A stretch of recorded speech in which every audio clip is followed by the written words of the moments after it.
this commemoration of beginnings and endings, I'd like to begin by asking each of you, our graduates, to ponder a question.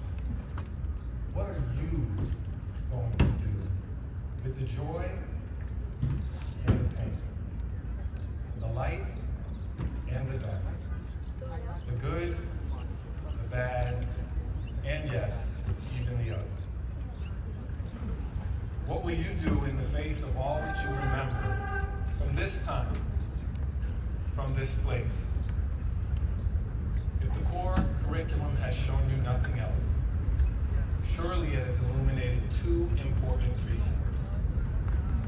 First, that the human condition, for as long as it has been recorded, is defined by the twin poles of our lived experience, the light and the dark and all that lies in between. And second, and here I quote, that the very possibility of human discourse rests upon the willingness of people to consider that they may be mistaken. Those last words came from Professor Richard Hofstadter's commencement address to a Columbia community still reeling from 1968's season of protest and campus upheaval. A different time, but a similar place. Hofstadter was one of the preeminent historians of his era, and the clarity of his thought carries across the intervening years. Allow me to quote him at some length. He described the fundamental construct of the university as an institution defined by a capacity for disinterested thought and a willingness to recognize that we might be wrong, and thus open to reconsidering long-held assumptions. Hofstadter went on to acknowledge that it was, quote, a very demanding idea, an idea of tremendous sophistication, and it is hardly surprising that we have some trouble in getting it fully accepted by society or in living up to it ourselves. Just because it is demanding, we should never grow tired of explaining or trying to realize it, nor should we too quickly become impatient with those who do not immediately grasp it. Between suffering and flourishing, between the party and the protest, in that liminal murkiness that Poppy spoke about, that in-betweenness, that is where we find the questions that drive us, and it is through that willingness to question our own assumptions, to subject ourselves to the sharpest of critiques, that we begin and can begin to look for the answers. I do not and will never presume to speak on behalf of any individual or group within this community. But as one student and as a close observer of it, I do believe that we have a responsibility to hold on to a view of the whole and to keep an accounting of it. An accounting that does not shy away or discount anyone's distress or fear that it will diminish another's comfort. This year, our community has witnessed this, collectively and as individuals, that have left lasting and painful imprints on many of us here today.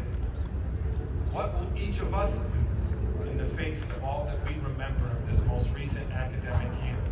In the face of an ongoing war in Gaza, in which widespread destruction and the numbers of those dead, Palestinian men, women, and children continues to grow each day.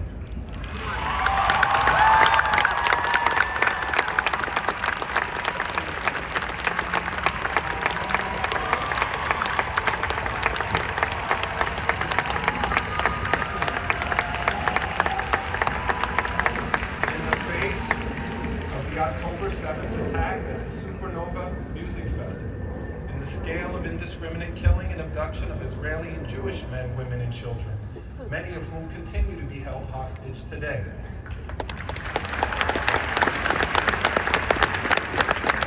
Then and now, across 7 months, that has for many of us felt like much more.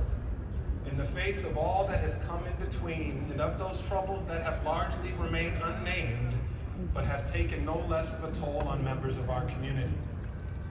The deadly conflict in Armenia and Azerbaijan, an entrenched war that has followed Russia's invasion of Ukraine, In the face of all that is taking place in Yemen, Syria, Sudan, Haiti, and the Congo,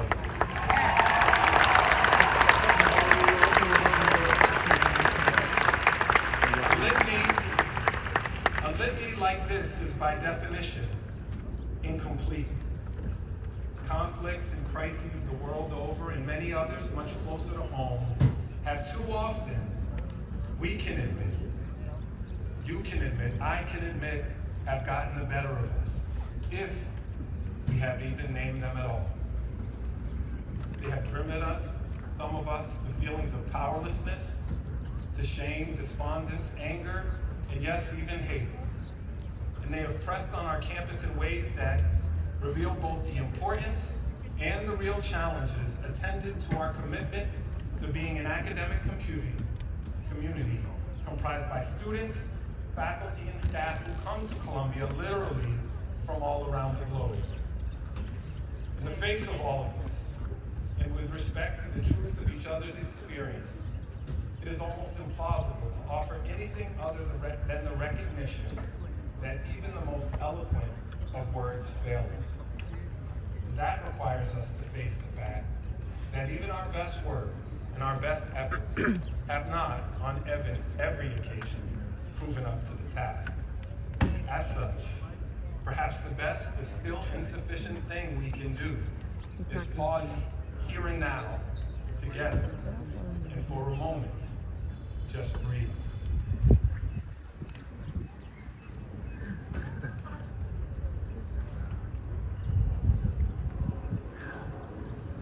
All of these things, what has been said, what has been left unsaid, will form a key part of what you remember from this place and from this time. Even still, if we're to make anything good come of this moment, we must remember that as we ought to acknowledge, embrace, and celebrate the light, the joy, and the hope that have also brought us to this special day. On Wednesday night last week, for the first time in a long time, I watched this community, you all, come together in celebration. Seeing you and your Columbia engineering peers fill the cavernous nave of the Cathedral of St. John the Divine